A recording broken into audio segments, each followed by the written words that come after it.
सत श्री अकाल जी सारिਆਂ ਨੂੰ ਸਵਾਗਤ ਹੈ ਤੁਹਾਡਾ ਅੱਜ ਦੀ ਵੀਡੀਓ ਦੇ ਵਿੱਚ। ਤਾਂ ਬੱਚਿਓ ਅੱਜ 12ਵੀਂ ਜਮਾਤ ਦੇ ਬੱਚਿਆਂ ਲਈ ਇੱਕ ਲੈਸਨ ਲੈ ਕੇ ਆਏ ਹਾਂ ਪੰਜਾਬੀ ਦੀ ਪਾਠ ਪੁਸਤਕ ਦੇ ਵਿੱਚੋਂ। ਉਸ ਦਾ ਨਾਮ ਹੈ ਵਾਕ ਦੀਆਂ ਕਿਸਮਾਂ ਅਤੇ ਵਾਕ ਵਟਾਂਦਰਾ। ਬੱਚੋ ਇਸ ਦੇ ਵਿੱਚ ਤੁਸੀਂ ਬਹੁਤ ਜ਼ਿਆਦਾ ਕਨਫਿਊਜ਼ਡ ਹੁੰਦੇ ਹੋ ਤੇ ਪੇਪਰ ਦੇ ਵਿੱਚ ਕੁਐਸਚਨ ਵੀ ਬਹੁਤ ਪੁੱਛੇ ਜਾਂਦੇ ਨੇ ਇਸ ਲੈਸਨ ਦੇ ਵਿੱਚੋਂ। ਠੀਕ ਹੈ, ਅੱਛੀ ਤਰ੍ਹਾਂ ਲੈਸਨ ਨੂੰ ਸਮਝਣਾ ਹੈ, ਕਨਫਿਊਜ਼ ਨਹੀਂ ਹੋਣਾ। ਸਭ ਤੋਂ ਪਹਿਲੇ ਚੈਨਲ ਨੂੰ ਸਬਸਕ੍ਰਾਈਬ ਕਰੋ ਅਤੇ ਵੀਡੀਓ ਨੂੰ ਸ਼ੇਅਰ ਕਰਨਾ ਹੈ ਅਤੇ ਵੀਡੀਓ ਨੂੰ ਐਂਡ ਤੱਕ ਦੇਖਿਆ ਕਰੋ। तो स्टार्ट करते हैं फिर वाक ਦੀਆਂ ਕਿਸਮਾਂ ਅਤੇ ਵਾਕ ਵਟਾਂਦਰਾ। ਧੁਨੀ ਨੂੰ ਭਾਸ਼ਾ ਦੀ ਸਭ ਤੋਂ ਛੋਟੀ ਇਕਾਈ ਮੰਨਿਆ ਗਿਆ ਹੈ। ਧੁਨੀਆਂ ਦੇ ਮੇਲ ਨਾਲ ਸ਼ਬਦ ਬਣਦੇ ਹਨ ਅਤੇ ਸ਼ਬਦਾਂ ਦੀ ਵਿਸ਼ੇਸ਼ ਵਿਆਕਰਨਕ ਜੜਤ ਨਾਲ ਵਾਕ ਬਣਦੇ ਹਨ। ਪਹਿਲੇ ਤਾਂ ਤੁਹਾਨੂੰ ਇਹ ਗੱਲ ਸਮਝਣੀ ਪਏਗੀ ਕਿ ਧੁਨੀ ਜਿਹੜੀ ਹੁੰਦੀ ਹੈ ਕਿਸੇ ਵੀ ਅੱਖਰ ਦੀ ਸਾਊਂਡ ਹੈ ਜਿਹੜੀ, ਠੀਕ ਹੈ, ਸਾਊਂਡ ਜਾਂ ਆਵਾਜ਼, ਉਸਨੂੰ ਅਸੀਂ ਭਾਸ਼ਾ ਦੀ ਸਭ ਤੋਂ ਛੋਟੀ ਇਕਾਈ ਮੰਨਦੇ ਹਾਂ। ਇਹ ਕੁਐਸਚਨ ਵੀ ਤੁਹਾਨੂੰ ਆ ਸਕਦਾ ਹੈ ਕਿ ਭਾਸ਼ਾ ਦੀ ਸਭ ਤੋਂ ਛੋਟੀ ਇਕਾਈ ਕਿਹੜੀ ਹੈ, ਤਾਂ ਤੁਹਾਡਾ ਆਨਸਰ ਹੋਵੇਗਾ ਧੁਨੀ, ਜਿਸ ਨੂੰ ਅਸੀਂ ਸਾਊਂਡ ਵੀ ਕਹਿ ਦਿੰਦੇ ਹਾਂ ਇੰਗਲਿਸ਼ ਦੇ ਵਿੱਚ। ਠੀਕ ਹੈ, ਧੁਨੀਆਂ ਦੇ ਮੇਲ ਨਾਲ ਫਿਰ ਸ਼ਬਦ ਬਣ ਜਾਂਦੇ ਆ ਅਤੇ ਸ਼ਬਦਾਂ ਤੋਂ ਅੱਗੇ ਕੀ ਬਣ ਜਾਂਦਾ ਹੈ, ਵਾਕ ਬਣ ਜਾਂਦਾ ਹੈ। ਵਾਕਾਂਸ਼, ਉਪਵਾਕ ਅਤੇ ਵਾਕ ਅਜਿਹੀਆਂ ਵਿਆਕਰਨਕ ਇਕਾਈਆਂ ਹਨ ਜਿਹੜੀਆਂ ਇੱਕ ਦੂਜੇ ਦੇ ਨਾਲ ਜੁੜੀਆਂ ਹੋਈਆਂ, ਇੰਟਰਡਿਪੈਂਡ ਹੈ, ਇੱਕ ਦੂਸਰੇ ਦੇ ਉੱਪਰ ਅੰਤਰ ਸੰਬੰਧਿਤ ਹੈ।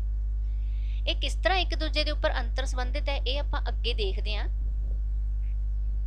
ਸਭ ਤੋਂ ਪਹਿਲਾਂ ਤਾਂ ਵਾਕ ਦੇ ਵਿੱਚ ਵਾਕਾਂਸ਼ ਕੀ ਹੁੰਦਾ ਤੇ ਉਪਵਾਕ ਕੀ ਹੁੰਦਾ, ਤੁਹਾਨੂੰ ਇਸ ਚੀਜ਼ ਦੀ ਕਲੈਰਿਟੀ ਹੋਣੀ ਬਹੁਤ ਜ਼ਰੂਰੀ ਹੈ। ਠੀਕ ਹੈ, ਵਾਕਾਂਸ਼ ਦੇਖੋ ਕੀ ਹੁੰਦਾ ਹੈ। ਵਾਕਾਂਸ਼ ਜਿਹੜਾ ਹੈਗਾ ਆਧੁਨਿਕ ਵਿਆਕਰਣ ਦੀ ਦੇਣ ਹੈ। ਕੋਈ ਵੀ ਭਾਸ਼ਾ ਬੱਚੋ, ਉਹਦਾ ਵਿਆਕਰਣ ਹੈ ਜਿਹੜਾ ਉਹ ਸਮੇਂ ਦੇ ਨਾਲ ਮੋਡੀਫਾਈ ਹੁੰਦਾ ਰਹਿੰਦਾ। ਕਹਿਣ ਦਾ ਮਤਲਬ ਉਹਦੇ ਵਿੱਚ ਤਬਦੀਲੀ ਕਰਨੀ ਜ਼ਰੂਰੀ ਹੋ ਜਾਂਦੀ ਹੈ। ਇਸੇ ਤਰ੍ਹਾਂ ਪੰਜਾਬੀ ਭਾਸ਼ਾ ਦਾ ਵੀ ਜਿਹੜਾ ਵਿਆਕਰਣ ਹੈ ਉਹ ਸਮੇਂ ਦੇ ਨਾਲ ਬਦਲਦਾ ਰਹਿੰਦਾ ਹੈ ਅਤੇ ਵਾਕਾਂਸ਼ ਹੈ ਜਿਹੜਾ ਉਹ ਆਧੁਨਿਕ ਵਿਆਕਰਣ ਦੀ ਹੀ ਦੇਣ ਹੈ। ਇਹ ਹੁੰਦਾ ਕੀ ਹੈ ਦੇਖਦੇ ਹਾਂ। ਇਸ ਨੂੰ ਵਾਕ ਦੀ ਇੱਕ ਕਾਰਜੀ ਇਕਾਈ ਵੀ ਕਿਹਾ ਜਾਂਦਾ ਹੈ। ਵਾਕਾਂਸ਼ ਦੀ ਸ਼ਾਬਦਿਕ ਬਣਤਰ ਵਾਕ ਪਲੱਸ ਅੰਸ਼ ਭਾਵ ਵਾਕ ਦੇ ਹਿੱਸੇ ਤੋਂ ਲਿਆ ਜਾਂਦਾ ਹੈ। ਠੀਕ ਹੈ, ਵਾਕਾਂਸ਼ ਤੁਸੀਂ ਦੇਖੋ ਵੀ ਜਿਹੜਾ ਇਹ ਸ਼ਬਦ ਹੈ ਇਹ ਸਾਨੂੰ ਇਹਦੇ ਨਾਮ ਤੋਂ ਸਪਸ਼ਟ ਹੋ ਜਾਂਦਾ ਹੈ ਵੀ ਵਾਕ ਤੇ ਅੰਸ਼ ਹੋਊਗਾ। ਅੰਸ਼ ਹੁੰਦਾ ਕਿਸੇ ਚੀਜ਼ ਦਾ ਬਹੁਤ ਛੋਟਾ ਜਿਹਾ ਹਿੱਸਾ। ਆਮ ਤੌਰ ਤੇ ਅਸੀਂ ਬਰੀਕ ਚੀਜ਼ ਨੂੰ ਕੀ ਕਹਿੰਦੇ ਆ, ਅੰਸ਼ ਕਹਿੰਦੇ ਆ। ਪੰਜਾਬੀ ਭਾਸ਼ਾ ਦੀ ਵਾਕ ਬਣਤਰ ਵਿੱਚ ਵਾਕੰਸ਼ ਦਾ ਸਥਾਨ ਉਪਵਾਕ ਤੋਂ ਥੱਲੇ ਅਤੇ ਸ਼ਬਦਾਂ ਤੋਂ ਉੱਪਰ ਹੁੰਦਾ ਹੈ। ਇਹ ਲਾਈਨ ਹੈ ਜਿਹੜੀ ਸਮਝਣ ਵਾਲੀ ਹੈ। ਇਹਦੇ ਵਿੱਚ ਬੱਚੇ ਜਿਹੜੇ ਉਹ ਵਾਰ-ਵਾਰ ਪੁੱਛਦੇ ਕਿ ਮੈਮ ਇਸ ਦਾ ਕੀ ਮਤਲਬ ਹੈ। ਇਹਦਾ ਮਤਲਬ ਇਹ ਹੈ ਬੱਚੋ, ਜਿਹੜਾ ਵਾਕੰਸ਼ ਹੁੰਦਾ ਹੈ, ਠੀਕ ਹੈ, ਉਪਵਾਕ ਤੋਂ ਤਾਂ ਉਹ ਛੋਟਾ ਹੁੰਦਾ ਹੈ ਪਰ ਸ਼ਬਦ ਤੋਂ ਕੀ ਹੁੰਦਾ ਹੈ, ਵੱਡਾ ਹੁੰਦਾ ਹੈ। ਮੀਨ ਟੂ ਸੇ ਸ਼ਬਦਾਂ ਤੋਂ ਜਿਹੜਾ ਉਹਦਾ ਸਟੈਂਡਰਡ ਹੈ, ਜਿਹੜਾ ਸਾਈਜ਼ ਹੈ ਉਹਦਾ ਵੱਡਾ ਹੁੰਦਾ ਹੈ ਤੇ ਉਪਵਾਕ ਤੋਂ ਇਹਨੂੰ ਅਸੀਂ ਹੇਠਾਂ ਮੰਨਾਂਗੇ। ਇੱਕ ਸ਼ਬਦੀ ਵੀ ਇਹ ਹੋ ਸਕਦਾ ਹੈ ਅਤੇ ਸ਼ਬਦਾਂ ਦਾ ਸਮੂਹ ਵੀ ਹੁੰਦਾ ਹੈ। ਆਮ ਤੌਰ ਤੇ ਇਹ ਸ਼ਬਦਾਂ ਦਾ ਸਮੂਹ ਹੀ ਹੁੰਦਾ ਜ਼ਿਆਦਾਤਰ ਕੇਸਾਂ ਦੇ ਵਿੱਚ, ਪਰ ਕਦੇ-ਕਦੇ ਰੇਅਰਲੀ ਇਹ ਇੱਕ ਸ਼ਬਦੀ ਵੀ ਹੋ ਸਕਦਾ ਹੈ। ਤੁਹਾਨੂੰ ਸਮਝਾਉਂਦੇ ਹਾਂ ਅੱਗੇ ਜਾ ਕੇ ਐਗਜ਼ਾਮਪਲ ਦੇ ਨਾਲ। ਦੇਖੋ ਇਹ ਐਗਜ਼ਾਮਪਲ ਦਿੱਤੀ ਹੋਈ ਹੈ, ਬੱਚਾ ਖੇਡ ਰਿਹਾ ਹੈ। ਠੀਕ ਹੈ, ਇਹ ਇੱਕ ਸਾਡੇ ਕੋਲੇ ਵਾਕ ਹੈ। ਇਸ ਵਾਕ ਦੇ ਵਿੱਚ ਬੱਚਾ, ਬੱਚਾ ਸ਼ਬਦ ਆ ਗਿਆ। ਇਹ ਕੀ ਹੈ, ਇੱਕ ਨਾਮ ਸ਼ਬਦ ਹੈ। ਸਾਨੂੰ ਪਤਾ ਹੀ ਹੈ ਨਾਮ ਕੀ ਹੁੰਦੇ ਆ, ਕਿਸੇ ਵੀ ਵਿਅਕਤੀ, ਵਸਤੂ, ਸਥਾਨ ਦਾ ਨਾਮ ਜਿਹੜਾ ਹੁੰਦਾ ਉਸਨੂੰ ਅਸੀਂ ਨਾਮ ਕਹਿੰਦੇ ਆ। ਠੀਕ ਹੈ, 6ਵੀਂ 7ਵੀਂ ਦੇ ਵਿੱਚ ਤੁਸੀਂ ਪੜ੍ਹਦੇ ਹੁੰਦੇ ਸੀਗੇ। ਤਾਂ ਬੱਚਾ ਕੀ ਹੈ, ਇੱਕ ਨਾਮ ਸ਼ਬਦ ਹੈ ਅਤੇ ਇਹ ਨਾਮ ਵਾਕੰਸ਼ ਦੀ ਭੂਮਿਕਾ ਨਿਭਾ ਰਿਹਾ ਹੈ। ਇਸ ਵਾਕ ਦਾ ਜਿਹੜਾ ਦੂਸਰਾ ਹਿੱਸਾ ਹੈ ਖੇਡ ਰਿਹਾ ਹੈ। ਅਸੀਂ ਵਾਕ ਨੂੰ ਬੱਚੋ ਦੋ ਹਿੱਸਿਆਂ ਦੇ ਵਿੱਚ ਵੰਡਤਾ, ਬੱਚਾ ਅਤੇ ਖੇਡ ਰਿਹਾ ਹੈ। ਬੱਚਾ ਕੀ ਹੋ ਗਿਆ, ਨਾਮ ਵਾਕੰਸ਼ ਹੋ ਗਿਆ ਅਤੇ ਖੇਡ ਰਿਹਾ ਹੈ ਕੀ ਹੋ ਗਿਆ, ਕਿਰਿਆ ਵਾਕੰਸ਼। ਇਹ ਕਿਰਿਆ ਵਾਕੰਸ਼ ਕਿਉਂ ਹੈ, ਕਿਉਂਕਿ ਇਸ ਦੇ ਵਿੱਚ ਕਿਰਿਆ ਹੋ ਰਹੀ ਹੈ। ਖੇਡਣਾ ਇੱਕ ਕਿਰਿਆ ਹੈ। ਸਾਨੂੰ ਸਾਰਿਆਂ ਨੂੰ ਹੀ ਪਤਾ ਹੈ ਵੀ ਜਿਹੜੇ ਸ਼ਬਦ ਕਿਸੇ ਕੰਮ ਦਾ ਹੋਣਾ ਦਰਸਾਉਂਦੇ ਆ ਉਸਨੂੰ ਕੀ ਕਿਹਾ ਜਾਂਦਾ ਹੈ, ਕਿਰਿਆ ਕਿਹਾ ਜਾਂਦਾ ਹੈ। ਸੋ ਖੇਡਣਾ ਇੱਕ ਕਿਰਿਆ ਹੈ। ਬੱਚਾ ਕੀ ਕਿਰਿਆ ਕਰ ਰਿਹਾ ਹੈ, ਉਹ ਖੇਡ ਰਿਹਾ ਹੈ। ਇਸ ਕਰਕੇ ਜਿਹੜਾ ਖੇਡ ਰਿਹਾ ਹੈ ਉਹ ਇੱਕ ਕਿਰਿਆ ਵਾਕੰਸ਼ ਹੈ। ਸਮਝ ਗਏ ਨਾ। ਮੇਰੀ ਸ਼੍ਰੇਣੀ ਦੇ ਸਾਰੇ ਵਿਦਿਆਰਥੀ ਖੇਡ ਰਹੇ ਹਨ। ਤਾਂ ਇਸ ਦੇ ਵਿੱਚ ਮੇਰੀ ਸ਼੍ਰੇਣੀ ਦੇ ਸਾਰੇ ਵਿਦਿਆਰਥੀ, ਇਹ ਸ਼ਬਦਾਂ ਦਾ ਸਮੂਹ ਹੈ ਜਿਹੜਾ ਇਹ ਨਾਮ ਵਾਕੰਸ਼ ਹੈ ਅਤੇ ਖੇਡ ਰਹੇ ਹਨ ਕਿਰਿਆ ਵਾਕੰਸ਼ ਹੈ। ਭਾਵੇਂ ਪੰਜਾਬੀ ਭਾਸ਼ਾ ਵਿੱਚ 8 ਸ਼ਬਦ ਸ਼੍ਰੇਣੀਆਂ ਹਨ ਪਰ ਇਹਨਾਂ ਵਿੱਚੋਂ ਸਿਰਫ 4 ਹੀ ਵਾਕੰਸ਼ ਦੀ ਭੂਮਿਕਾ ਨਿਭਾਉਂਦੀਆਂ ਨੇ। ਨਾਮ ਵਿਸ਼ੇਸ਼ਣ, ਕਿਰਿਆ ਤੇ ਕਿਰਿਆ ਵਿਸ਼ੇਸ਼ਣ। ਉੱਪਰ ਅਸੀਂ ਕਿਹੜੇ-ਕਿਹੜੇ ਦੀ ਗੱਲ ਕਰਕੇ ਹਟੇ ਹਾਂ, ਨਾਮ ਦੀ ਅਤੇ ਕਿਰਿਆ ਦੀ।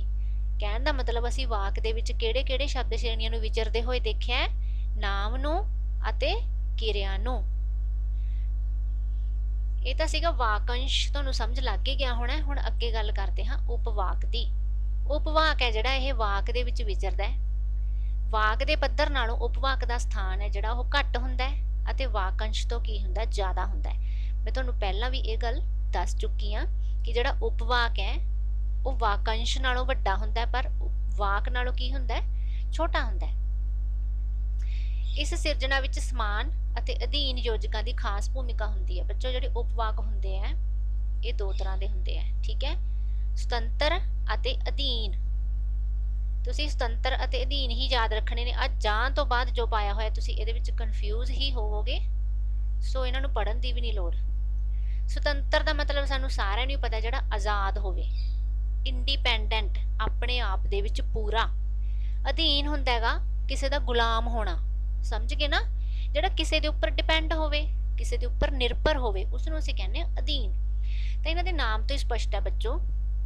ਸਵਾਧੀਨ ਉਪਵਾਕ ਜਿਹੜਾ ਹੁੰਦਾ ਹੈ ਇਹਦੇ ਵਿੱਚ ਵਿਚਰਨ ਵਾਲਾ ਕਿਰਿਆ ਵਾਕੰਸ਼ ਕਾਲਕੀ ਹੁੰਦਾ ਹੈ, ਅਤੇ ਪ੍ਰਾਧੀਨ ਜਾਂ ਜਿਹੜੇ ਅਧੀਨ ਹੁੰਦੇ ਆ ਉਪਵਾਕਾਂ ਦੀ ਸਿਰਜਣਾ, ਉਹਦੇ ਵਿੱਚ ਅਕਾਲਕੀ ਕਿਰਿਆ ਵਾਕੰਸ਼ ਵੀ ਹੋ ਸਕਦੇ ਨੇ। ਬੇਟਾ ਇਹਦੇ ਵਿੱਚ ਤੁਹਾਨੂੰ ਉਲਝਣ ਦੀ ਬਿਲਕੁਲ ਵੀ ਜ਼ਰੂਰਤ ਨਹੀਂ, ਤੁਸੀਂ ਬਹੁਤ ਜ਼ਿਆਦਾ ਇਹਦੇ ਵਿੱਚ ਕਨਫਿਊਜ਼ ਹੋ ਜਾਵੋਗੇ, ਤੁਹਾਨੂੰ ਦੱਸ ਰਹੀ ਹਾਂ। ਸਿਰਫ ਤੇ ਸਿਰਫ ਤੁਸੀਂ ਇੰਨੀ ਗੱਲ ਯਾਦ ਰੱਖਣੀ ਹੈ, ਜਿਹੜਾ ਉਪਵਾਕ ਸੁਤੰਤਰ ਹੋਵੇ, ਮੀਨ ਟੂ ਸੇ, ਉਸਦਾ ਆਪਣਾ ਕੋਈ ਅਰਥ ਹੋਵੇ, ਇੰਡੀਪੈਂਡੈਂਟ ਹੋਵੇ, ਉਹ ਸੁਤੰਤਰ ਉਪਵਾਕ ਹੁੰਦਾ ਹੈ। ਅਤੇ ਅਧੀਨ ਹੁੰਦਾ ਹੈ ਜਿਹੜਾ ਦੂਸਰੇ ਦੇ ਉੱਪਰ ਡਿਪੈਂਡ ਹੋਵੇ ਜਾਂ ਅਧੀਨ ਹੋਵੇ, ਤਾਂ ਉਸਨੂੰ ਅਸੀਂ ਕਵਾਂਗੇ ਅਧੀਨ ਉਪਵਾਕ।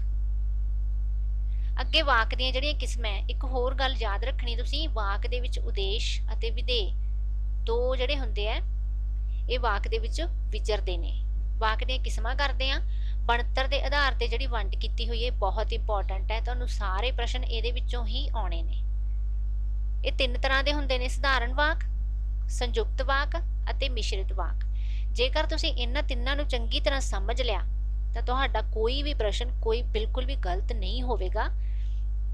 ਜਿਹੜੀ ਕਾਰਜ ਦੇ ਆਧਾਰ ਤੇ ਵੰਡ ਹੈ ਇਹ ਬਿਲਕੁਲ ਸੌਖੀ ਹੈ, ਤੁਹਾਨੂੰ ਯਾਦ ਕਰਨ ਦੀ ਵੀ ਜ਼ਰੂਰਤ ਨਹੀਂ ਹੈਗੀ। ਦੇਖੋ, ਹਾਂ-ਵਾਚਕ, ਨਾ-ਵਾਚਕ, ਪ੍ਰਸ਼ਨਵਾਚਕ, ਵਿਸਮੇਵਾਚਕ, ਆਗਿਆਵਾਚਕ, ਇੱਛਾਵਾਚਕ, ਠੀਕ ਹੈ। ਇਹ ਬਹੁਤ ਸੌਖੇ ਹੈ, ਇਹਨਾਂ ਦੇ ਨਾਂ ਤੋਂ ਸਪਸ਼ਟ ਹੋ ਰਿਹਾ ਬੱਚੋ। ਜਿਹੜੇ ਪੋਜ਼ਿਟਿਵ ਵਾਕ ਹੋਣਗੇ, ਮਤਲਬ ਹਾਂ-ਵਾਚਕ, ਜਿਨ੍ਹਾਂ ਦੇ ਵਿੱਚ ਨਹੀਂ ਸ਼ਬਦ ਨਹੀਂ ਆ ਰਿਹਾ, ਨੈਗੇਟਿਵ ਨਹੀਂ ਉਹ ਹੈਗੇ, ਉਹ ਹਾਂ-ਵਾਚਕ ਹੋਣਗੇ। ਇਸੇ ਤਰ੍ਹਾਂ ਜਿਹੜੇ ਨੈਗੇਟਿਵ ਹੈ, ਜਿਸ ਤਰ੍ਹਾਂ ਤੁਸੀਂ ਇੰਗਲਿਸ਼ ਦੇ ਵਿੱਚ ਕਰਦੇ ਹੋ ਨੈਗੇਟਿਵ ਸੈਂਟੈਂਸਿਸ, ਠੀਕ ਹੈ, ਨਹੀਂ ਹੋਊਗਾ ਇਹਨਾਂ ਵਿੱਚ ਸ਼ਬਦ ਲੱਗਿਆ ਹੋਇਆ ਤਾਂ ਉਹ ਨਾ-ਵਾਚਕ ਹੋਣਗੇ। ਜਿਹਦੇ ਵਿੱਚ ਕੁਝ ਪੁੱਛਿਆ ਗਿਆ ਹੋਵੇ ਉਹ ਪ੍ਰਸ਼ਨਵਾਚਕ ਹੋਣਗੇ।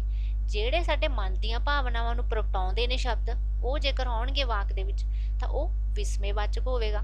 ਜਿਸ ਵਿੱਚ ਕੋਈ ਆਗਿਆ ਜਾਂ ਹੁਕਮ ਦਿੱਤਾ ਗਿਆ ਹੋਵੇਗਾ ਉਹ ਆਗਿਆਵਾਚਕ ਹੋਵੇਗਾ, ਅਤੇ ਜਿਸ ਵਿੱਚ ਕੋਈ ਇੱਛਾ ਜਾਂ ਕੋਈ ਕਾਮਨਾ ਕੀਤੀ ਗਈ ਹੋਵੇਗੀ ਉਹ ਇੱਛਾਵਾਚਕ ਹੋਵੇਗਾ।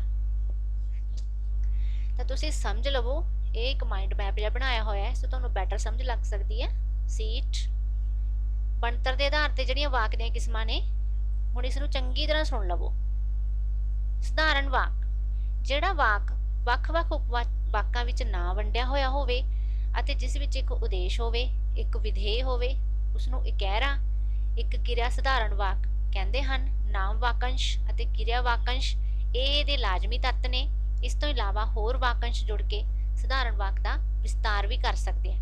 ਸਧਾਰਨ ਵਾਕ ਦਿੱਤੇ ਹੋਏ ਨੇ ਬੱਚੋ ਸਾਨੂੰ, ਰਜਿੰਦਰ ਪੜ੍ਹ ਰਹੀ ਹੈ, ਰਜਿੰਦਰ ਕਿਤਾਬ ਪੜ੍ਹ ਰਹੀ ਹੈ। ਉਪਰੋਕਤ ਜਿਹੜੇ ਦੋਨੇ ਵਾਕ ਹੈ ਇਹ ਸਧਾਰਨ ਨੇ, ਠੀਕ ਹੈ। ਪਹਿਲੇ ਵਾਕ ਵਿੱਚ ਸਿਰਫ ਨਾਮ ਵਾਕੰਸ਼ ਅਤੇ ਕਿਰਿਆ ਵਾਕੰਸ਼ ਹੀ ਹੈ। ਆਪਣੇ ਆਪ ਦੱਸੋ ਕਿ ਇਹਦੇ ਵਿੱਚੋਂ ਨਾਮ ਵਾਕੰਸ਼ ਕਿਹੜਾ ਹੈ ਤੇ ਕਿਰਿਆ ਵਾਕੰਸ਼ ਕਿਹੜਾ ਹੈ। ਜਿਹੜਾ ਰਜਿੰਦਰ ਹੈ ਇਹ ਨਾਮ ਵਾਕੰਸ਼ ਹੈ ਕਿਉਂਕਿ ਇਹ ਕਿਸੇ ਵਿਅਕਤੀ ਦਾ ਨਾਮ ਹੈ, ਠੀਕ ਹੈ। ਪੜ੍ਹ ਰਹੀ ਹੈ ਇਹ ਕਿਰਿਆ ਵਾਕੰਸ਼ ਹੈ ਕਿਉਂਕਿ ਪੜ੍ਹ ਰਹੀ ਹੈ ਜਿਹੜੀ ਉਹ ਕਿਰਿਆ ਹੋ ਰਹੀ ਹੈ। ਪੜ੍ਹਨਾ ਆਪਣੇ ਆਪ ਵਿੱਚ ਇੱਕ ਕਿਰਿਆ ਹੈ, ਇਸ ਕਰਕੇ ਇਹ ਕੀ ਹੈ, ਕਿਰਿਆ ਵਾਕੰਸ਼ ਹੈ। ਇੰਨਾ ਇਹ ਕਿਰਿਆ ਵਾਕੰਸ਼ ਹੈ, ਠੀਕ ਹੈ। ਪਹਿਲੇ ਵਾਕ ਦਾ ਕਰਤਾ ਨਾਮ ਵਾਕੰਸ਼ ਵਜੋਂ ਤੇ ਦੂਸਰਾ ਕਰਮ ਨਾਮ ਵਾਕੰਸ਼ ਦੀ ਭੂਮਿਕਾ ਨਿਭਾ ਰਿਹਾ ਹੈ। ਕਰਮ ਕੀ ਹੁੰਦਾ ਹੈ, ਜਿਸ ਚੀਜ਼ ਤੇ ਕੰਮ ਕੀਤਾ ਜਾ ਰਿਹਾ ਹੋਵੇ। ਜਿਵੇਂ ਕਿਤਾਬ, ਪਹਿਲਾਂ ਵਾਲੇ ਵਾਕ ਨੂੰ ਦੇਖੋ, ਉਹਦੇ ਚ ਕਿਤਾਬ ਸ਼ਬਦ ਹੈ ਨਹੀਂਗਾ, ਠੀਕ ਹੈ। ਦੂਜੇ ਵਾਕ ਦੇ ਵਿੱਚ ਕਿਤਾਬ ਸ਼ਬਦ ਆ ਗਿਆ। ਪਹਿਲੇ ਚ ਸਾਨੂੰ ਕਿਹਾ ਗਿਆ ਸੀ ਕਿ ਰਜਿੰਦਰ ਪੜ੍ਹ ਰਹੀ ਹੈ, ਸਾਨੂੰ ਨਹੀਂ ਪਤਾ ਕਿ ਉਹ ਕੀ ਪੜ੍ਹ ਰਹੀ ਹੈ, ਕਿਤਾਬ ਪੜ੍ਹ ਰਹੀ ਹੈ ਜਾਂ ਕੋਈ ਮੈਗਜ਼ੀਨ ਪੜ੍ਹ ਰਹੀ ਹੈ ਜਾਂ ਕੋਈ ਅਖਬਾਰ ਪੜ੍ਹ ਰਹੀ ਹੈ। ਵੀ ਡੋਂਟ ਨੋ, ਹਨਾ ਅਸੀਂ ਨਹੀਂ ਜਾਣਦੇ, ਇਸ ਲਈ ਅਸੀਂ ਕਹਿ ਸਕਦੇ ਹਾਂ ਕਿ ਪਹਿਲੇ ਵਾਕ ਦੇ ਵਿੱਚ ਕਰਮ ਨਹੀਂ ਹੈਗਾ, ਦੂਸਰੇ ਵਾਕ ਦੇ ਵਿੱਚ ਕਰਮ ਹੈਗਾ। ਕਰਮ ਕੌਣ ਹੈ? ਕਿਤਾਬ ਹੈ, ਕਿਉਂਕਿ ਸਾਨੂੰ ਪਤਾ ਲੱਗ ਚੁੱਕਿਆ ਹੈ ਕਿ ਜਿਹੜੀ ਪੜ੍ਹਨਾ ਕਿਰਿਆ ਹੋ ਰਹੀ ਹੈ ਉਹ ਕਿਸ ਦੇ ਉੱਪਰ ਹੋ ਰਹੀ ਹੈ, ਕੀ ਪੜ੍ਹਿਆ ਜਾ ਰਿਹਾ ਹੈ। ਸਮਝ ਗਏ ਨਾ? ਇਸ ਕਨਸੈਪਟ ਦੀ ਤੁਹਾਨੂੰ ਸਮਝ ਲੱਗ ਗਈ ਨਾ ਕਿ ਕਿਤਾਬ ਹੈ ਜਿਹੜਾ ਉਹ ਕਰਮ ਹੈ ਕਿਰਿਆ ਦਾ। ਸੰਯੁਕਤ ਵਾਕ ਕੀ ਹੁੰਦਾ ਹੈ? ਸੰਯੁਕਤ ਵਾਕਾਂ ਦੀ ਬਣਤਰ ਸਾਵੀਂ ਹੁੰਦੀ ਹੈ। ਇੱਥੇ ਸਾਵੀਂ ਦਾ ਭਾਵ ਹੈ ਹਰ ਪੱਖੋਂ ਬਰਾਬਰ। ਇਹਨਾਂ ਦੀ ਬਣਤਰ ਵਿੱਚ ਦੋ ਜਾਂ ਦੋ ਤੋਂ ਵੱਧ ਸੁਤੰਤਰ ਉਪਵਾਕ ਹੋਣਗੇ। ਵਿਆਕਰਣ ਦੀ ਦ੍ਰਿਸ਼ਟੀ ਤੋਂ ਇਹ ਸੁਤੰਤਰ ਤੌਰ ਤੇ ਵਿਚਰਨ ਦੀ ਸਮਰੱਥਾ ਰੱਖਣਗੇ। ਠੀਕ ਹੈ, ਇਹਨਾਂ ਵਿੱਚ ਦੋ ਜਾਂ ਦੋ ਤੋਂ ਵੱਧ ਸੁਤੰਤਰ ਸਧਾਰਨ ਜਾਂ ਸਮਾਨ ਉਪਵਾਕਾਂ ਨੂੰ ਇਹਨਾਂ ਯੋਜਕਾਂ ਨਾਲ ਜੋੜਿਆ ਹੋਇਆ ਹੋ ਸਕਦਾ ਹੈ। ਪਰ, ਜਾਂ, ਚਾਹੇ ਇਹ ਸਾਰੇ ਯੋਜਕ ਦਿੱਤੇ ਹੋਏ ਨੇ, ਪੜ੍ਹ ਲਓ। ਇਹਨਾਂ ਸਮਾਨ ਯੋਜਕਾਂ ਨਾਲ ਇਹਨਾਂ ਨੂੰ ਜੋੜਿਆ ਹੋਇਆ ਹੋਊਗਾ। ਐਗਜ਼ਾਮਪਲ ਦਿਖਾਣੀ ਹੈ ਤੁਹਾਨੂੰ, ਹੋਰ ਵੀ ਜ਼ਿਆਦਾ ਕਨਸੈਪਟ ਕਲੀਅਰ ਹੋ ਜਾਵੇਗਾ। ਰਾਹ ਪਿਆ ਜਾਣੀਏ ਜਾਂ ਵਾਹ ਪਿਆ ਜਾਣੀਏ। ਪਹਿਲਾ ਹੀ ਵਾਕ ਲੈ ਲਵੋ, ਰਾਹ ਪਿਆ ਜਾਣੀਏ ਜਾਂ ਵਾਹ ਪਿਆ ਜਾਣੀਏ। ਤਾਂ ਦੇਖੋ ਇਸ ਵਾਕ ਨੂੰ ਕਿਹੜੇ ਯੋਜਕ ਨਾਲ ਜੋੜਿਆ ਗਿਆ? ਜਾਂ ਨਾਲ। ਸਮਝ ਗਏ ਨਾ? ਸਾਡੇ ਕੋਲ ਦੋ ਵਾਕ ਨੇ, ਰਾਹ ਪਿਆ ਜਾਣੀਏ, ਵਾਹ ਪਿਆ ਜਾਣੀਏ। ਇਸ ਨੂੰ ਆਪਸ ਦੇ ਵਿੱਚ ਜੋੜ ਕੌਣ ਰਿਹਾ? ਜਾਂ। ਤੇ ਜਾਂ ਕੀ ਹੈ? ਇੱਕ ਯੋਜਕ ਹੈ। ਤਾਂ ਉੱਪਰ ਸਾਨੂੰ ਕੀ ਦੱਸਿਆ ਗਿਆ ਹੈ ਕਿ ਇਹਨਾਂ ਦੀ ਬਣਤਰ ਵਿੱਚ ਦੋ ਜਾਂ ਦੋ ਤੋਂ ਵੱਧ ਸੁਤੰਤਰ ਉਪਵਾਕ ਵਿਚਰਦੇ ਨੇ। ਜਿਹੜੇ ਆ ਦੋਨੋਂ ਉਪਵਾਕ ਨੇ, ਜੇਕਰ ਅਸੀਂ ਇਸ ਸਾਰੇ ਸੈਂਟੈਂਸ ਦੇ ਦੋ ਟੁਕੜੇ ਕਰ ਦਈਏ ਤਾਂ ਸਾਡੇ ਕੋਲੇ ਦੋ ਉਪਵਾਕ ਬਚ ਜਾਣਗੇ। ਰਾਹ ਪਿਆ ਜਾਣੀਏ ਤੇ ਦੂਸਰਾ ਹੋਏਗਾ ਵਾਹ ਪਿਆ ਜਾਣੀਏ। ਤਾਂ ਇਹ ਦੋਨੇ ਉਪਵਾਕ ਹੈ ਜਿਹੜੇ ਇਹ ਸੁਤੰਤਰ ਨੇ। ਕਹਿਣ ਦਾ ਮਤਲਬ ਇਹ ਆਪਣੇ ਆਪ ਦੇ ਵਿੱਚ ਆਜ਼ਾਦ ਨੇ, ਇੰਡੀਪੈਂਡੈਂਟ ਨੇ, ਸੁਤੰਤਰ ਨੇ। ਇਹਨਾਂ ਦਾ ਕੱਲੇ ਕੱਲੇ ਦਾ ਵੀ ਅਰਥ ਨਿਕਲਦਾ ਹੈ, ਆਪਣੇ ਆਪ ਦੇ ਵਿੱਚ ਇਹਨਾਂ ਦਾ ਕੋਈ ਮੀਨਿੰਗ ਹੈ। ਸੈਕਿੰਡ ਦੇਖੋ, ਖੁਸ਼ਬੂ ਕਵਿਤਾ ਬੋਲਦੀ ਰਹੀ ਅਤੇ ਮੈਂ ਲਿਖਦੀ ਰਹੀ। ਇਹਨਾਂ ਨੂੰ ਕਿਹੜਾ ਯੋਜਕ ਜੋੜ ਰਿਹਾ ਬੱਚੋ? ਅਤੇ। ਠੀਕ ਹੈ, ਜੇਕਰ ਅਸੀਂ ਅਤੇ ਨੂੰ ਇਹਦੇ ਵਿੱਚੋਂ ਕੱਟ ਦਈਏ ਤਾਂ ਸਾਡੇ ਕੋਲੇ ਦੋ ਉਪਵਾਕ ਰਹਿ ਜਾਣਗੇ। ਕਿਹੜੇ ਕਿਹੜੇ? ਖੁਸ਼ਬੂ ਕਵਿਤਾ ਬੋਲਦੀ ਰਹੀ, ਦੂਸਰਾ ਉਪਵਾਕ ਮੈਂ ਲਿਖਦੀ ਰਹੀ। ਇਹ ਦੋਨੇ ਉਪਵਾਕ ਨੇ ਜਿਹੜੇ ਆਪਣੇ ਆਪ ਦੇ ਵਿੱਚ ਸੁਤੰਤਰ ਨੇ। ਜੇਕਰ ਤੁਹਾਨੂੰ ਸੁਤੰਤਰ ਉਪਵਾਕਾਂ ਵਾਲਾ ਵਾਕ ਮਿਲੇਗਾ ਤਾਂ ਉਸ ਨੂੰ ਤੁਸੀਂ ਕੀ ਕਹੋਗੇ? ਸੰਯੁਕਤ ਵਾਕ। ਉਪਰੋਕਤ ਸੰਯੁਕਤ ਵਾਕ ਜਾਂ ਅਤੇ ਪਰ ਆਦਿ ਸਮਾਨ ਯੋਜਕਾਂ ਨਾਲ ਬਣੇ ਹੁੰਦੇ ਹਨ। ਇਹਨਾਂ ਸੰਯੁਕਤ ਵਾਕਾਂ ਵਿਚਲੇ ਉਪਵਾਕਾਂ ਨੂੰ ਜੇਕਰ ਇੱਕ ਦੂਸਰੇ ਤੋਂ ਵੱਖ ਵੀ ਕਰ ਦਈਏ ਤਾਂ ਇਹ ਸੁਤੰਤਰ ਰੂਪ ਵਿੱਚ ਵਿਚਰ ਸਕਣ ਦੀ ਸਮਰੱਥਾ ਰੱਖਦੇ ਹਨ, ਕਿਉਂਕਿ ਇਹ ਇੱਕ ਦੂਜੇ ਦੇ ਉੱਪਰ ਨਿਰਭਰ ਨਹੀਂ ਹਨ। ਆਹ ਕੀ ਪੁਆਇੰਟ ਹੈ ਬੇਟਾ ਜਿਹੜਾ ਤੁਸੀਂ ਯਾਦ ਰੱਖਣਾ ਹੈ। ਜੇਕਰ ਇਹ ਗੱਲ ਤੁਹਾਡੇ ਯਾਦ ਰਹਿ ਗਈ ਤਾਂ ਤੁਸੀਂ ਕਦੇ ਵੀ ਇਹ ਕਨਸੈਪਟ ਨਹੀਂ ਭੁੱਲੋਗੇ। ਠੀਕ ਹੈ ਨਾ? ਸੰਯੁਕਤ ਵਾਕ ਦੇ ਵਿੱਚ ਕੀ ਗੱਲ ਯਾਦ ਰੱਖਣੀ ਹੈ ਕਿ ਜਿਹੜੇ ਉਹਦੇ ਵਿੱਚ ਉਪਵਾਕ ਹੋਣਗੇ, ਮੀਨ ਟੂ ਸੇ, ਜਿਵੇਂ ਤੁਹਾਨੂੰ ਹਿੱਸੇ ਬਣਾ ਕੇ ਦਿਖਾਏ ਆ ਨਾ ਮੈਂ ਉੱਪਰ, ਵਾਕ ਦੇ ਦੋ ਹਿੱਸੇ ਕਰਤੇ, ਦੋਨਾਂ ਵਾਕਾਂ ਦੇ ਮੈਂ ਦੋ ਦੋ ਹਿੱਸੇ ਕਰਤੇ। ਇਹ ਇੱਕ ਦੂਜੇ ਦੇ ਉੱਪਰ ਨਿਰਭਰ ਨਹੀਂ ਹੈਗੇ, ਇਹ ਆਪਣੇ ਆਪ ਦੇ ਵਿੱਚ ਸੁਤੰਤਰ ਨੇ, ਆਪਣੇ ਆਪ ਦੇ ਵਿੱਚ ਪੂਰੇ ਨੇ। ਇਹ ਸੁਤੰਤਰ ਵਿਚਰ ਸਕਣ ਦੀ ਸਮਰੱਥਾ ਰੱਖਦੇ ਨੇ। ਸੋ ਇਹਨਾਂ ਨੂੰ ਕੀ ਕਵਾਂਗੇ? ਸੰਯੁਕਤ ਵਾਕ। ਨੈਕਸਟ ਚੱਲਦੇ ਹਾਂ ਮਿਸ਼ਰਿਤ ਵਾਕ ਤੇ। ਮਿਸ਼ਰਿਤ ਵਾਕਾਂ ਦੀ ਬਣਤਰ ਅਸਾਵੀਂ ਮੰਨੀ ਜਾਂਦੀ ਹੈ। ਅਸਾਵੀਂ ਦਾ ਅਰਥ ਹੁੰਦਾ ਹੈ ਬਰਾਬਰ ਨਾ ਹੋਣਾ। ਜਿਹੜੇ ਇਹਦੇ ਵਿੱਚ ਅੱਗੋਂ ਦੋ ਉਪਵਾਕ ਆਉਣਗੇ ਉਹ ਬਰਾਬਰ ਨਹੀਂ ਹੋਣਗੇ। ਬਰਾਬਰ ਕਿਵੇਂ ਨਹੀਂ ਹੋਣਗੇ? ਕਿ ਉਹ ਇੱਕ ਦੂਸਰੇ ਦੇ ਉੱਪਰ ਡਿਪੈਂਡ ਹੋਣਗੇ। ਠੀਕ ਹੈ, ਜਿਹੜਾ ਤਕੜਾ ਹੁੰਦਾ ਹੈ ਉਹ ਮਾੜੇ ਨੂੰ ਆਪਣੇ ਆਪ ਉੱਪਰ ਨਿਰਭਰ ਕਰਵਾਉਂਦਾ ਹੈ। ਸਮਝ ਗਏ ਨਾ? ਤੁਹਾਨੂੰ ਦੱਸਦੇ ਆ ਕਿ ਕੀ ਇਹਦੇ ਵਿੱਚ ਹੈਗਾ। ਮਿਸ਼ਰਿਤ ਵਾਕਾਂ ਦੀ ਬਣਤਰ ਵਿੱਚ ਇੱਕ ਮੁੱਖ ਉਪਵਾਕ ਹੋਊਗਾ ਅਤੇ ਇੱਕ ਜਾਂ ਇੱਕ ਤੋਂ ਜ਼ਿਆਦਾ ਕੀ ਹੋ ਸਕਦੇ ਨੇ? ਅਧੀਨ ਉਪਵਾਕ। ਅਧੀਨ ਤੁਹਾਨੂੰ ਪਹਿਲਾਂ ਵੀ ਦੱਸਿਆ, ਜਿਹੜਾ ਕਿਸੇ ਦਾ ਗੁਲਾਮ ਹੋਵੇ, ਕਿਸੇ ਦੇ ਉੱਪਰ ਡਿਪੈਂਡ ਹੋਵੇ, ਉਸ ਨੂੰ ਅਸੀਂ ਕਹਿੰਦੇ ਹਾਂ ਅਧੀਨ। ਠੀਕ ਹੈ, ਮੁੱਖ ਉਪਵਾਕ ਜਿਹੜਾ ਹੈਗਾ ਸੁਤੰਤਰ ਤੌਰ ਤੇ ਵਿਚਰੂਗਾ, ਪਰ ਜਿਹੜਾ ਅਧੀਨ ਉਪਵਾਕ ਹੈ ਉਹ ਸੁਤੰਤਰ ਤੌਰ ਤੇ ਨਹੀਂ ਵਿਚਰੂਗਾ, ਉਹ ਉਹਦੇ ਉੱਪਰ ਨਿਰਭਰ ਕਰੂਗਾ। ਇੰਨੀ ਗੱਲ ਹੀ ਯਾਦ ਰੱਖ ਲਿਓ, ਇਸ ਤੋਂ ਜ਼ਿਆਦਾ ਕੁਝ ਵੀ ਤੁਹਾਨੂੰ ਯਾਦ ਰੱਖਣ ਦੀ ਜ਼ਰੂਰਤ ਨਹੀਂ ਹੈਗੀ। ਠੀਕ ਹੈ, ਇਹ ਸ਼ਬਦਾਂ ਦੇ ਜਾਲ 'ਚ ਨਹੀਂ ਫਸਣਾ, ਇਹ ਸ਼ਬਦ ਤੁਹਾਨੂੰ ਸਮਝ ਨਹੀਂ ਆ ਸਕਦੇ।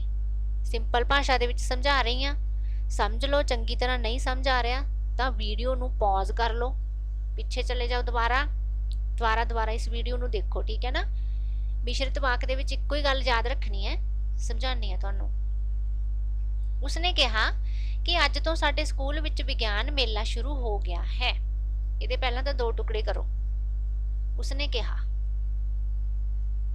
ਠੀਕ ਹੈ। ਤੇ ਦੂਜਾ, ਅੱਜ ਤੋਂ ਸਾਡੇ ਸਕੂਲ ਵਿੱਚ ਵਿਗਿਆਨ ਮੇਲਾ ਸ਼ੁਰੂ ਹੋ ਗਿਆ ਹੈ। ਪਹਿਲਾਂ ਤਾਂ ਵਾਕ ਦੇ 2 ਟੁਕੜੇ ਕਰ ਲਏ। ਯੋਜਕ ਕਿਹੜਾ ਸੀਗਾ ਇਹਨਾਂ ਵਿੱਚ? ਕੇ। ਜੇਕਰ ਅਸੀਂ ਕੇ ਨੂੰ ਗਾਇਬ ਕਰ ਦਈਏ ਤਾਂ ਸਾਡੇ ਕੋਲ 2 ਉਪਵਾਕ ਰਹਿ ਜਾਣਗੇ। ਉਸਨੇ ਕਿਹਾ ਅਤੇ ਅੱਜ ਤੋਂ ਸਾਡੇ ਸਕੂਲ ਵਿੱਚ ਵਿਗਿਆਨ ਮੇਲਾ ਸ਼ੁਰੂ ਹੋ ਗਿਆ ਹੈ। ਇਹਦੇ ਵਿੱਚੋਂ ਇੱਕ ਹੈ ਜਿਹੜਾ ਮੁੱਖ ਹੈ ਤੇ ਦੂਜਾ ਉਪਵਾਕ ਕੀ ਹੈ? ਅਧੀਨ ਹੈ। ਜਿਹੜਾ ਮੁੱਖ ਹੁੰਦਾ ਹੈ ਉਹ ਮੁਖੀ ਹੁੰਦਾ ਹੈ, ਠੀਕ ਹੈ। ਜਿਹੜਾ ਅਧੀਨ ਹੁੰਦਾ ਹੈ ਉਹ ਮੁਖੀ ਤੇ ਡਿਪੈਂਡ ਹੁੰਦਾ ਹੈਗਾ। ਓਕੇ, ਇਸ ਤਰ੍ਹਾਂ ਸਮਝ ਲੱਗੇਗਾ ਤੁਹਾਨੂੰ। ਜਿਹੜੇ ਗੂੜੇ ਛਪੇ ਹੋਏ ਉਪਵਾਕ ਮੁੱਖ ਉਪਵਾਕ ਨੇ। ਜਿਹੜੇ ਵਾਕ ਤੁਹਾਨੂੰ ਦਿਸ ਰਹੇ ਨੇ ਥੋੜੇ ਹਾਈਲਾਈਟਡ ਹੈ, ਸੈਕਿੰਡ ਦੇ ਵਿੱਚ ਦੇਖੋ। ਕੁਝ ਵਿਦਿਆਰਥੀ ਅਜਿਹੇ ਵੀ ਹੁੰਦੇ ਹਨ ਜਿਹੜੇ ਆਪਣੇ ਅਧਿਆਪਕਾਂ ਦਾ ਨਾਂ ਰੁਸ਼ਨਾ ਦਿੰਦੇ ਨੇ। ਇਹਦੇ ਵਿੱਚ ਯੋਜਕ ਹੈ ਜਿਹੜਾ ਉਹ ਹੈਗਾ ਜਿਹੜੇ। ਪਰ ਜੇਕਰ ਅਸੀਂ ਇਹਦੇ 2 ਪੀਸਿਸ ਕਰੀਏ, ਕੁਝ ਵਿਦਿਆਰਥੀ ਅਜਿਹੇ ਵੀ ਹੁੰਦੇ ਹਨ, ਇਹ ਅਧੀਨ ਹੈ। ਜਿਹੜੇ ਆਪਣੇ ਅਧਿਆਪਕਾਂ ਦਾ ਨਾਂ ਰੁਸ਼ਨਾ ਦਿੰਦੇ ਹਨ, ਇਹ ਮੁੱਖ ਹੈ। ਇਹ ਗੂੜਾ ਸ਼ਬਦ ਹੈ ਨਾ, ਵਾਕ ਹੈ, ਇਹ ਗੂੜਾ ਕੀਤਾ ਹੋਇਆ, ਇਸ ਲਈ ਇਹ ਕੀ ਹੈ? ਮੁੱਖ ਹੈ, ਠੀਕ ਹੈ। ਇਹਦੇ ਉੱਪਰ ਕਿਹੜਾ ਡਿਪੈਂਡ ਹੈ? ਇਸ ਦੇ ਉੱਪਰ ਇਹ ਡਿਪੈਂਡ ਹੈ, ਕਿਉਂਕਿ ਇਹ ਅਧੀਨ ਹੈ। ਜਿਹੜਾ ਆਹ ਵਾਲਾ ਉਪਵਾਕ ਹੈ ਇਹਦੇ ਉੱਪਰ ਡਿਪੈਂਡ ਹੈ, ਕਿਉਂਕਿ ਮੁੱਖ ਉਪਵਾਕ ਹੈ ਤੇ ਇਹ ਅਧੀਨ ਹੈ। ਜਿਹੜਾ ਅਧੀਨ ਉਪਵਾਕ ਹੁੰਦਾ, ਮੰਨ ਲਓ ਮੈਂ ਬੋਲ ਰਹੀ ਹਾਂ, ਕੁਝ ਵਿਦਿਆਰਥੀ ਅਜਿਹੇ ਵੀ ਹੁੰਦੇ ਹਨ, ਠੀਕ ਹੈ। ਇਸ ਵਾਕ ਦਾ ਕੋਈ ਅਰਥ ਨਿਕਲਦਾ ਹੈ? ਨਹੀਂ, ਇਹਦਾ ਕੋਈ ਅਰਥ ਨਹੀਂ ਨਿਕਲਦਾ ਹੈਗਾ ਬੱਚੋ। ਕੁਝ ਵਿਦਿਆਰਥੀ ਅਜਿਹੇ ਵੀ ਹੁੰਦੇ ਹਨ, ਇਹ ਤਾਂ ਅਧੂਰੀ ਗੱਲ ਹੈ ਨਾ, ਪੂਰੀ ਗੱਲ ਨਹੀਂ ਹੈਗੀ ਇਹ। ਤੁਸੀਂ ਸੋਚੋਗੇ ਕਿ ਕੁਝ ਵਿਦਿਆਰਥੀ ਅਜਿਹੇ ਹੁੰਦੇ ਨੇ, ਪਰ ਕਿਉਂ ਅਜਿਹੇ? ਸਾਨੂੰ ਅੱਗੇ ਦੱਸੋ ਵੀ ਨਾ ਕਿਸ ਤਰ੍ਹਾਂ ਦੇ, ਠੀਕ ਹੈ। ਇਹ ਇੱਕ ਅਧੂਰਾ ਵਾਕ ਹੈ, ਇਸ ਕਰਕੇ ਇਹ ਮਿਸ਼ਰਿਤ ਵਾਕ ਹੈ, ਪੂਰੇ ਦਾ ਪੂਰਾ ਮਿਸ਼ਰਿਤ ਵਾਕ ਹੈ ਇਹ, ਠੀਕ ਹੈ। ਮੀਨ ਟੂ ਸੇ, ਇੱਕ ਵਾਰ ਫਿਰ ਰਿਪੀਟ ਕਰ ਰਹੀ ਹਾਂ। ਮਿਸ਼ਰਿਤ ਵਾਕ ਕੀ ਹੁੰਦਾ ਹੈ? ਜਿਹਦੇ ਵਿੱਚ 2 ਉਪਵਾਕ ਹੋਣਗੇ, ਇੱਕ ਮੁੱਖ ਹੋਊਗਾ ਤੇ ਦੂਸਰਾ ਕੀ ਹੋਊਗਾ? ਅਧੀਨ ਹੋਊਗਾ। ਜਿਹੜਾ ਮੁੱਖ ਹੈ ਉਹਦੇ ਉੱਪਰ ਅਧੀਨ ਹੈ ਜਿਹੜਾ ਡਿਪੈਂਡ ਹੋਊਗਾ। ਜਿਹੜਾ ਅਧੀਨ ਉਪਵਾਕ ਹੈ ਉਹਦਾ ਇਕੱਲੇ ਦਾ ਕੋਈ ਮੀਨਿੰਗ ਨਹੀਂ ਨਿਕਲਦਾ। ਕਾਰਜ ਦੇ ਆਧਾਰ ਤੇ ਵਾਕ ਦੀਆਂ ਕਿਸਮਾਂ ਆ ਗਈਆਂ। ਇਸ ਨੂੰ ਤੁਸੀਂ ਖੁਦ ਪੜ੍ਹ ਸਕਦੇ ਹੋ ਬੇਟਾ, ਇਹਦੇ ਵਿੱਚ ਐਕਸਪਲੇਨ ਕਰਨ ਵਾਲੀ ਕੋਈ ਵੀ ਗੱਲਬਾਤ ਨਹੀਂ ਹੈਗੀ, ਤੁਸੀਂ ਖੁਦ ਪੜ੍ਹੋ ਇਸ ਨੂੰ। ਦਿਸ ਇਜ਼ ਵੈਰੀ ਈਜ਼ੀ, ਠੀਕ ਹੈ। ਬਿਆਨੀਆ ਵਾਕ ਆ ਗਿਆ ਜਿਹਦੇ ਵਿੱਚ ਕਿਸੇ ਤੱਥ ਜਾਂ ਸੱਚਾਈ ਨੂੰ ਬਿਆਨ ਕੀਤਾ ਗਿਆ ਹੋਵੇ। ਹਾਂ ਵਾਚਕ ਹੈ ਜਿਹੜਾ, ਜਿਸ ਵਾਕ ਵਿੱਚ ਕਿਰਿਆ ਹਾਂ ਵਾਚਕ ਹੋਵੇ ਉਸਨੂੰ ਅਸੀਂ ਹਾਂ ਵਾਚਕ ਕਹਿੰਦੇ ਹਾਂ। ਜਿਸ ਤਰ੍ਹਾਂ ਅਸੀਂ ਆਪਣੇ ਦੇਸ਼ ਨੂੰ ਪਿਆਰ ਕਰਦੇ ਹਾਂ। ਨਾ ਵਾਚਕ ਦੇ ਵਿੱਚ ਜਿਨ੍ਹਾਂ ਵਾਕਾਂ ਵਿੱਚ ਜਿਹੜੀ ਕਿਰਿਆ ਹੈ ਨਾ, ਨਹੀਂ, ਨਾ ਵਾਚਕ ਤੱਤ ਹੋਣਗੇ ਉਸਨੂੰ ਅਸੀਂ ਨਾ ਵਾਚਕ ਕਹਿੰਦੇ ਹਾਂ। ਜਿਵੇਂ ਬੱਚਿਓ ਫੁੱਲ ਨਾ ਤੋੜੋ, ਇਹ 'ਚ ਨਾ ਸ਼ਬਦ ਆ ਗਿਆ ਨਾ। ਦੂਸਰੇ ਦੇ ਵਿੱਚ ਦੇਖੋ, ਮਿਹਨਤੀ ਲੋਕ ਕਦੇ ਵੀ ਦੁਖੀ ਨਹੀਂ ਹੁੰਦੇ, ਇਹਦੇ ਵਿੱਚ ਨਹੀਂ ਸ਼ਬਦ ਆ ਗਿਆ ਨਾ, ਇਸ ਕਰਕੇ ਨਾ ਵਾਚਕ ਹੈ। ਪ੍ਰਸ਼ਨਵਾਚਕ ਦੇ ਵਿੱਚ ਕੋਈ ਸਵਾਲ ਜਾਂ ਪ੍ਰਸ਼ਨ ਪੁੱਛਿਆ ਜਾਊਗਾ, ਉਹ ਕਿੱਥੇ ਜਾ ਰਹੇ ਹਨ, ਪ੍ਰਸ਼ਨ ਆ ਗਿਆ ਨਾ। ਵਿਸਮੇਵਾਚਕ ਜਿਹੜੇ ਸਾਡੇ ਮਨ ਦੀ ਸਥਿਤੀ ਨੂੰ ਦਰਸਾਉਂਦੇ ਆ, ਖੁਸ਼ੀ, ਗਮੀ, ਹੈਰਾਨੀ, ਵਾਹ ਕਿੰਨਾ ਸੁੰਦਰ ਫੁੱਲ ਹੈ, ਇਹ ਵਿਸਮੇਵਾਚਕ ਆ ਗਿਆ। ਆਗਿਆਵਾਚਕ, ਆਓ ਸਕੂਲ ਦਾ ਕੰਮ ਕਰੀਏ, ਚਾਹ ਲਿਆਓ। ਇੱਛਾਵਾਚਕ, ਤੇਰੀ ਦੇਹ ਨਰੋਈ ਰਹੇ, ਤੂੰ ਸਦਾ ਸੁਖੀ ਰਹੇ। ਤਾਂ ਇਹ ਇੱਛਾਵਾਚਕ ਹੋ ਗਏ, ਕਿਉਂਕਿ ਇਸ ਚੀਜ਼ ਦੀ ਇੱਛਾ ਕੀਤੀ ਜਾ ਰਹੀ ਹੈ। ਹੁਣ ਵਾਕ ਵਟਾਂਦਰਾ ਕਰਨਾ ਸਿੱਖ ਲਓ। ਤੁਹਾਨੂੰ ਪੇਪਰ ਦੇ ਵਿੱਚ ਇਸ ਤਰ੍ਹਾਂ ਦੇ ਹੀ ਕੁਐਸਚਨ ਆਉਣਗੇ ਤੇ ਅੱਗੋਂ ਤੁਸੀਂ ਉਹਨਾਂ ਦਾ ਵਾਕ ਵਟਾਉਣਾ ਹੋਊਗਾ। ਜਿਸ ਤਰ੍ਹਾਂ ਤੁਹਾਨੂੰ ਸਧਾਰਨ ਵਾਕ ਦੇ ਕੇ ਕਹਿ ਦੇਣਗੇ ਕਿ ਇਹਨੂੰ ਸੰਯੁਕਤ ਦੇ ਵਿੱਚ ਬਦਲੋ। ਜਿਸ ਤਰ੍ਹਾਂ ਪਹਿਲਾ ਵਾਕ ਤੁਹਾਨੂੰ ਸੁਧਾਰਨ ਦੇਤਾ, ਅੱਗੇ ਵੱਧ ਕੇ ਵੈਰੀ ਦੇ ਦੰਦ ਖੱਟੇ ਕਰੋ। ਇਹਦਾ ਸੰਯੁਕਤ ਕਿਵੇਂ ਬਣਾਓਗੇ? ਯਾਦ ਕਰੋ ਪਿੱਛੇ ਸੰਯੁਕਤ ਬਾਰੇ ਤੁਹਾਨੂੰ ਕੀ ਸਮਝਾਇਆ ਸੀਗਾ।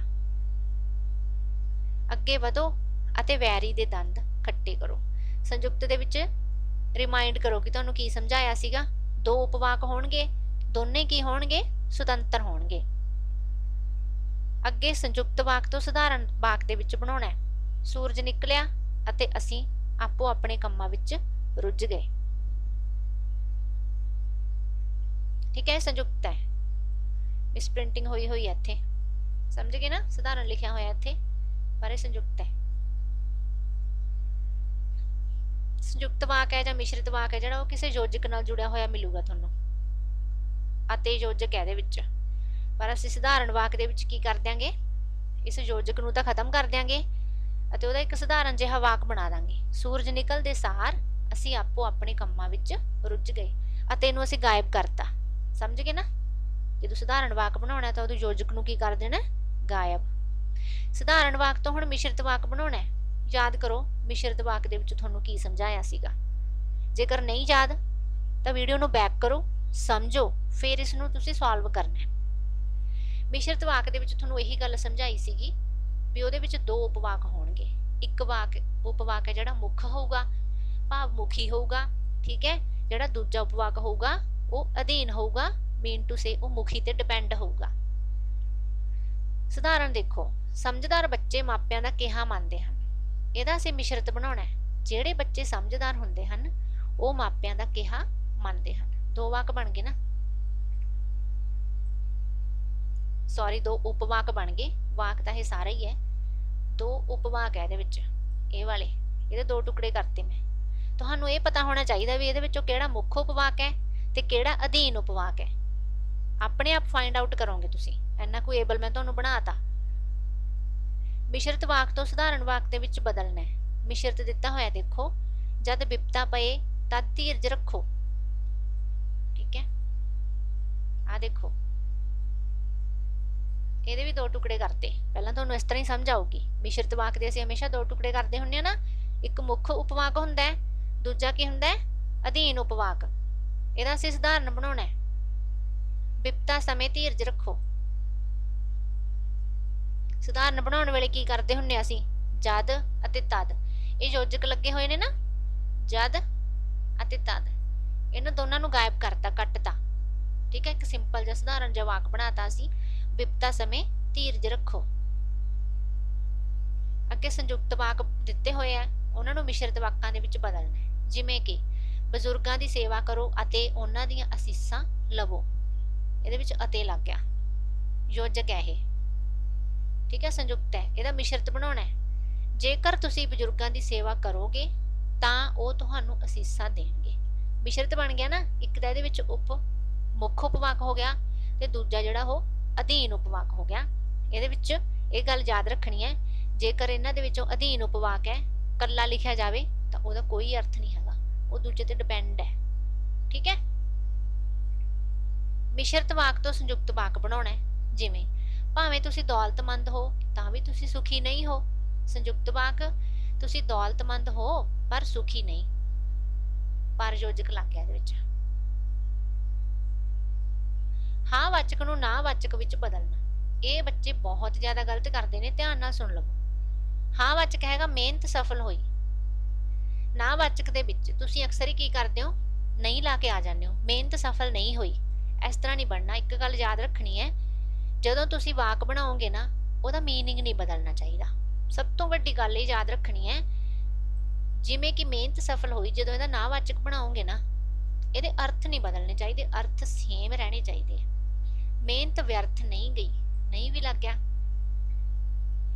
ਤੇ ਵਾਕ ਦੀ ਸੈਂਸ ਵੀ ਨਹੀਂ ਬਦਲੀ, ਅਰਥ ਵੀ ਨਹੀਂ ਬਦਲੇ, ਠੀਕ ਹੈ। ਮਿਹਨਤ ਵਿਅਰਥ ਨਹੀਂ ਗਈ, ਭਾਵ ਜਿਹੜੀ ਮਿਹਨਤ ਸੀ ਕਿ ਉਹ ਸਫਲ ਹੋਊਗੀ। ਅੱਗੇ ਨਾ ਵਾਚਕ ਦਿੱਤਾ ਹੋਇਆ, ਉਹ ਕਦੇ ਝੂਠ ਨਹੀਂ ਬੋਲਦਾ। ਇਹਨੂੰ ਹਾਂ ਵਾਚਕ ਦੇ ਵਿੱਚ ਬਦਲਣਾ ਹੈ। ਤਾਂ ਤੁਸੀਂ ਕਿਵੇਂ ਬਦਲਦੇ ਹੋ ਫਿਰ, ਉਹ ਝੂਠ ਬੋਲਦਾ ਹੈ, ਉਲਟੇ ਅਰਥ ਨਿਕਲਣ ਲੱਗੇ ਨਾ। ਨਹੀਂ, ਇਹ ਗਲਤੀ ਤੁਸੀਂ ਹੁਣ ਨਹੀਂ ਕਰਨੀ, ਉਹ ਹਮੇਸ਼ਾ ਸੱਚ ਬੋਲਦਾ ਹੈ। ਇਹ ਹਾਂ ਵਾਚਕ ਵਾਕ ਬਣ ਗਿਆ, ਨਾਲੇ ਉਹਦੇ ਅਰਥ ਵੀ ਨਹੀਂ ਬਦਲੇ। ਪ੍ਰਸ਼ਨ ਵਾਚਕ ਨੂੰ ਸਧਾਰਨ ਵਾਕ ਦੇ ਵਿੱਚ ਬਦਲਣਾ ਹੈ। ਤੁਹਾਡਾ ਨਾਂ ਕੀ ਹੈ? ਸਧਾਰਨ ਵਾਕ ਫਿਰ ਇਹਦਾ ਕਿਵੇਂ ਬਣੇਗਾ, ਤੁਸੀਂ ਆਪਣਾ ਨਾਂ ਦੱਸੋ। ਸਧਾਰਨ ਵਾਕ ਨੂੰ ਪ੍ਰਸ਼ਨ ਵਾਚਕ ਬਣਾਉਣਾ ਹੈ। Very easy. ਤੁਹਾਡੀ ਸਿਆਣਪ ਨੂੰ ਸਭ ਜਾਣਦੇ ਹਨ। ਤਾਂ ਇਹਦਾ ਪ੍ਰਸ਼ਨ ਵਾਚਕ ਕਿਵੇਂ ਬਣਾਵਾਂਗੇ, ਤੁਹਾਡੀ ਸਿਆਣਪ ਨੂੰ ਕੌਣ ਨਹੀਂ ਜਾਣਦਾ। ਫੁੱਲ ਬਹੁਤ ਸੁੰਦਰ ਹੈ। ਵਿਸਮੇ ਵਾਚਕ ਬਣਾਉਣਾ ਹੈ। ਵਾਹ ਕਿੰਨਾ ਸੁੰਦਰ ਫੁੱਲ ਹੈ। ਅੱਗੇ ਹੈ ਵਿਸਮੇ ਵਾਚਕ ਤੋਂ ਸਧਾਰਨ ਵਾਕ ਬਣਾਉਣਾ। ਕਾਸ਼ ਮੈਂ ਡਾਕਟਰ ਹੁੰਦਾ, ਮੇਰੀ ਇੱਛਾ ਹੈ ਕਿ ਮੈਂ ਡਾਕਟਰ ਹੋਵਾਂ। ਠੀਕ ਹੈ ਬੱਚੋ, ਅੱਜ ਦੀ ਵੀਡੀਓ ਦੇ ਵਿੱਚ ਸਿਰਫ ਇੰਨਾ ਹੀ ਕਰਾਂਗੇ। ਮਿਲਦੇ ਹਾਂ ਫਿਰ ਅਗਲੀ ਵੀਡੀਓ ਦੇ ਵਿੱਚ। Good bye.